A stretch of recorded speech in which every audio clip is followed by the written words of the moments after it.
Like ved Kanariøyene på Afrikas fastland lar Europa sine egne kortsiktige interesser gå foran prinsipper om menneskerettighet og fred.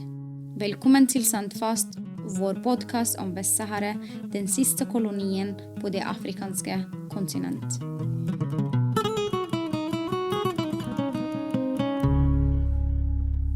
Dagens tema står meg selv ganske nært. Helt siden dag 1 har kvinner spilt en sentral rolle i det sahrawiske folkets kamp for frihet.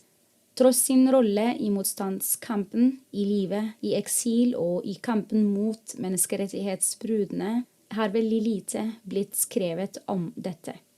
Dagens gjest er forfatter til en nylig utgitt bok om temaet. Nå har jeg på telefonen Joanna Allan, som tar doktorgrad ved Northumbria University i England.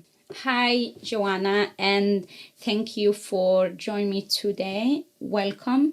We met in Glasgow a few weeks ago, but we did not have a chance to meet. I have in front of me here your book that you wrote about women. I love the design. It's one of my favorite books I've ever seen, and it's both good from outside and from inside. Joanna, before we speak about your book, how did you end up working on the question of Western Sahara? Hi, Astria. Thanks for the introduction, and it's a real honour to be on your podcast, so thank you for inviting me. And I came to be working on Western Sahara from my academic background, really. So when I was a student, I studied Spanish, Hispanic studies, and we had a module on political violence in the Spanish-speaking world, and it covered the case of Western Sahara. And this was the first time I'd heard of Western Sahara in my life, and I considered myself quite a political student. I like to keep up to date with what was going on in the world, with injustices happening in the world. So I was really surprised that I'd never come across this conflict, and that made me interested to find out more. And I had the chance to travel to the refugee camps in Algeria during the Easter holidays of my studies, and I did my dissertation on the topic of women's role in the camps.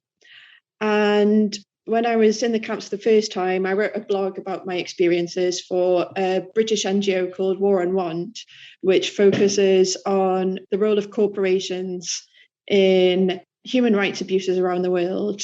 And through writing the blog, I ended up being in touch with Western Sahara Campaign, the UK group of solidarity activists with Western Sahara.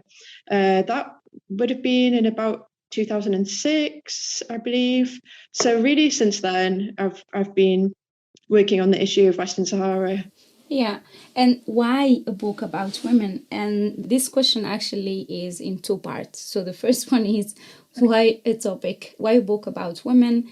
The title of your book is Silenced Resistance, Women in Western Sahara and Equatorial Guinea. Why exactly these two countries? Yeah, so why a book about women first? My book is situated, I suppose, in resistance studies and non-violent resistance studies.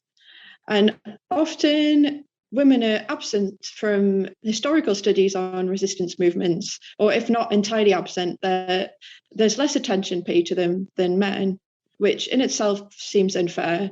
And I'm a feminist. I'm always interested in women's experiences of political events. And the Sahrawi case lends itself to a study of women's resistance because women are so prominent in the struggle in a very visible and public way. So that's why I decided to focus on women. And I picked Western Sahara and Equatorial Guinea, partly again because of my academic background in studying Spanish and Hispanic studies. So as many of your listeners will know, Western Sahara was a Spanish colony. The other colony that Spain had in Africa was Equatorial Guinea. And just as Western Sahara has received little attention from academics. Equatorial Guinea too, there's very little studies on the case.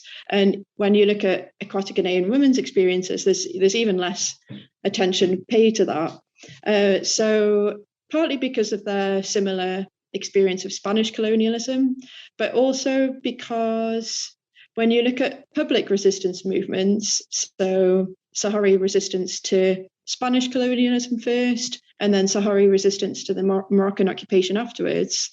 If you look at Equatorial Guinea and the anti-colonial resistance movements to Spanish colonialism, and later to the Equatorial Guinean dictators after the Spanish had left, women are not very visible publicly in resistance movements. It's almost the opposite of Western Sahara, really. So the contrast there interested me.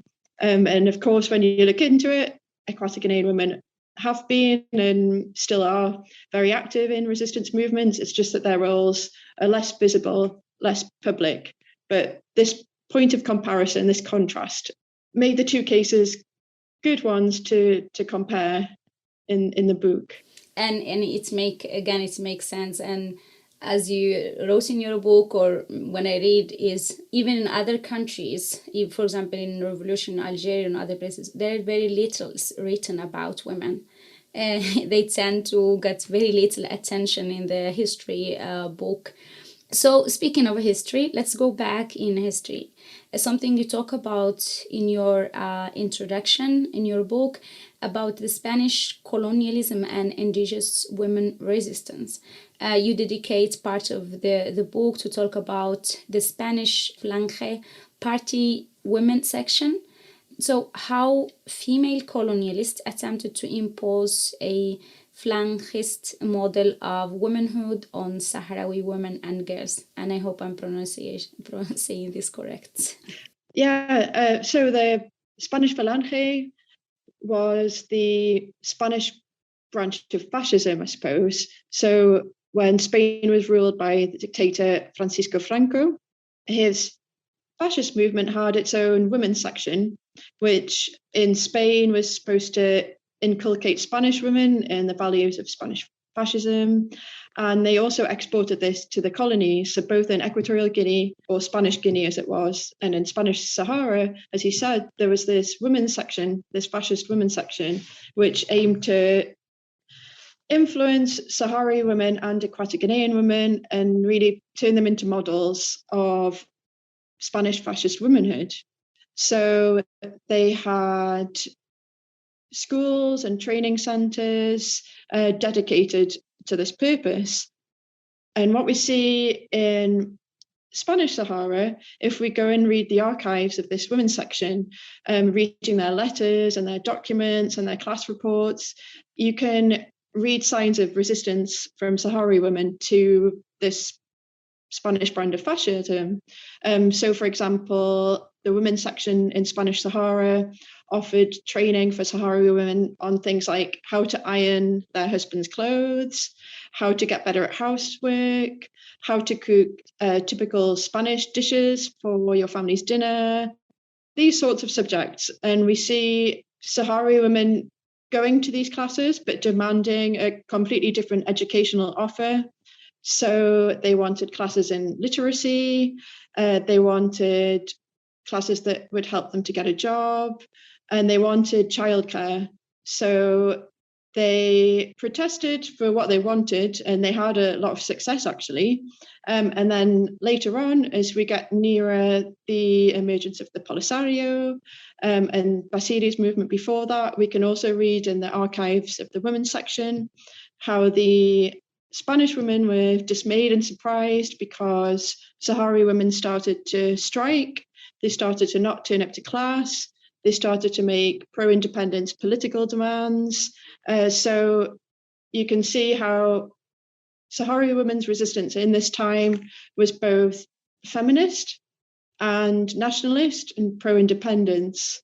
So actually these women's section archives are a really good resource for understanding what the Spanish were trying to do to Sahrawi women, and also how Sahrawi women resisted and had a lot of success in that, actually. Yeah, they would never get me to do ironing or making food if I had attended these classes.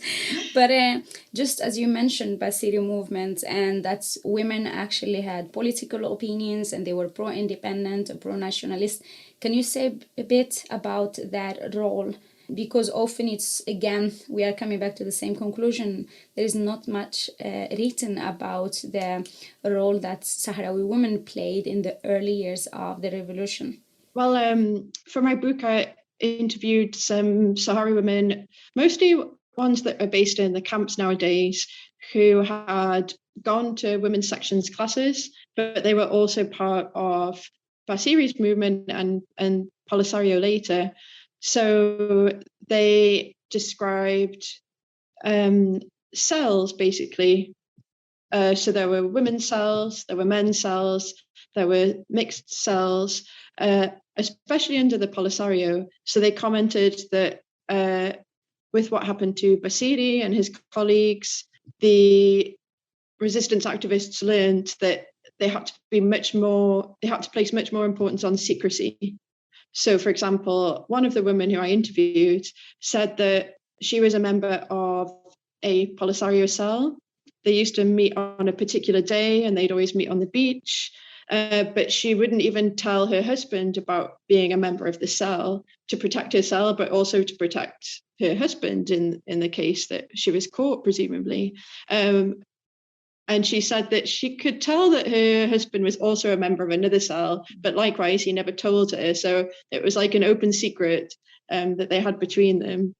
These women also talked about the signs that Polisario activists had between each other to be able to tell who was with them, and very subtle things like the colours that women would wear in their earrings, or things like when they went to a wedding, they wouldn't put on makeup, and then you would know that they were part of this one of the cells. That men would wear the edge of the turbans frayed, and all these small details that you could use to read whether someone was politicized and pro-independence or not, while still maintaining the secrecy rule to protect everyone's safety. So yeah, to go back to the original point, women were very much involved, even at the earliest stages of the pro-independence movements. Yeah, and as you said, women, they were very much involved, and they kept being involved in every, also from period to another. And we are living the Spanish period and going to the gender in the Sahrawi state in exile. And again, you dedicate a part of your book speaking about the politics of gender in the Sahrawi state in exile. What do you mean about that? Yeah, so I think one of many reasons why women were so involved was because of the pro-gender equality demands of Polisario, and also women's experience of sexism under the Spanish. So this made the pro-gender equality demands all the more attractive. And looking at Polisario's archives from the 70s, early 80s, you can see this aim of gender equality and ensuring women's rights. So by the politics of gender in the state of in exile, I wanted to look at how the Sahrawi state is pursuing these aims of gender equality and the tensions and questions that emerge, because obviously there's the pro-independence struggle. Polisario, the Sahrawi state have so much to tackle simultaneously, and there'll always be questions and tensions and different opinions on these issues. So that's what I was looking at exploring in this chapter. And I was also really interested in different Sahrawi feminisms. And so I put that in the plural for a reason. There's different types of Sahrawi feminisms. They often overlap, but there's also tensions between them. So I wanted to look at this and explore that in this chapter of the book. And it's very interesting the topic with feminism, as you said, with like the S, and unfortunately, like the women issue generally, there is very little written about it or even analyzed. Why, as you said, they can have similarity, but sometimes they crash.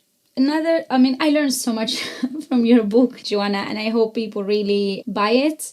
Because the first time I ever heard the term gender washing was when I read your book. Can you explain it? Because I'm just thinking maybe most people, the same as me, they did not hear this used before, and in the context of the book. And then how gender washing served to silence resistance in Western Sahara. And by the way, you are among the very few people who travel to the occupied territories. Thanks, Asria. Yeah, I'll get to gender washing. But just to say first, thank you for complimenting my book. That means a lot, as you're one of the points of reference in my book, especially in the chapter on the politics of gender, and your work and your feminist activities, as well as your human rights and pro-independence activism. It was really a point of reference, so I've learned a lot from you as well. So gender washing, this concept, I suppose, emerged from the better-known concept of greenwashing, which is, for example, when you have a big corporation that uses a lot of plastic. Gender washing is similar. So the concept, as far as I know, was first used by a scholar called Corinne Mason, and she was looking at US policy in the Middle East and Asia. And so I've sort of adapted this concept to use with corporations as well as states.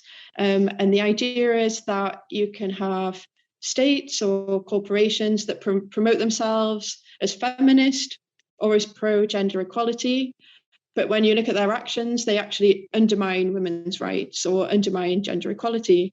So in the book, I used the Moroccan king and corporations, states, and groups of states like the EU that directly or indirectly support the Moroccan king and the way he promotes himself as a sort of feminist king or a pro-gender equality king. And then we look at the actual impact of the Moroccan occupation in Sahrawi women and the way that Sahrawis are abused and tortured in very gendered ways. And this, I think, is a perfect example of gender washing. So on the one hand, promoting the Kingdom of Morocco and the king himself as feminist, as pro-women's rights, where their actual policies and actions show completely the opposite. Yeah, and just as example of how Moroccan, the way he's selling himself as a feminist while he is committing human rights violations against Sahrawi women, you traveled into the occupied territories. How was your experience? And I remember in 2014, 15, if I'm not wrong, you wrote a book about, not a book, a report. You were here in Oslo. And launched a report about human rights in Western Sahara. And among the people that you mention is Mahfouda Lafqir Dambe. And we wrote a few weeks ago an article about her on our website. And she was in prison for 6 months. It was, just correct me with the year when you were here in Oslo, 2014, 15. And now, many years after, she is also in prison. So this is just keep going on and repeating the same scenarios over and over, while the Moroccan king or Morocco, they are selling themselves as the most prominent country when it comes to gender equality in North Africa and Middle East. That's right. You're right. I think it was 2015. When I went to the occupied territories, I was lucky enough to be able to speak to Mahfouda Lafqir and other women activists. And I probably should have been prepared or expecting it, but I wasn't. I was so surprised at the horrific forms of gendered torture that they'd suffered. And for women like Mahfouda Lafqir, who is a mother as well as an activist, she told me how police had threatened her daughter with sexual violence as another means of trying to control her. Women activists are violently abused, and the methods of abusing them are gendered. They often use sexual violence, And as the women themselves told me, this is to cause a psychological as well as physical trauma to them. And so we can see how gender washing silences their activities if we look at Moroccan state policy again. So, for example, another activist, Joanna Allan, the way she put it was that several years ago, it was more common for women activists to be put in prison for very long periods, just like Sahrawi men still are sentenced to 20-year life sentences, these very long sentences for the activism. And Joanna said that since Gadi Mazik, and there's been more public attention to the Sahrawi case since these Gadi Mazik protests, because Morocco promotes itself as so pro-gender equality, they have to hide their abuse of Sahrawi women. So one of the ways that they do that, as Joanna told me, was to lock women up for short periods of secret detention in which they torture them, but for a few days. So they'd punish these women violently, but because it was a secret detention without a huge public, even if it's a false trial, some sort of show trial, they could keep the lid on their abuse of these women. So this is how gender washing works to silence.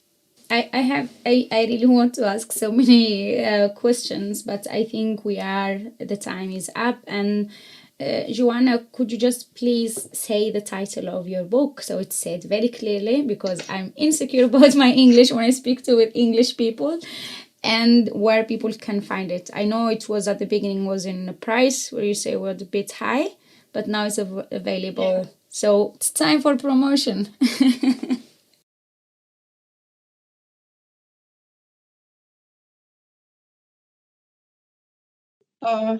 Thank you, Aslia. So it's called Silence, Resistance, Women, Dictatorships and Gender Washing in Western Sahara and Equatorial Guinea.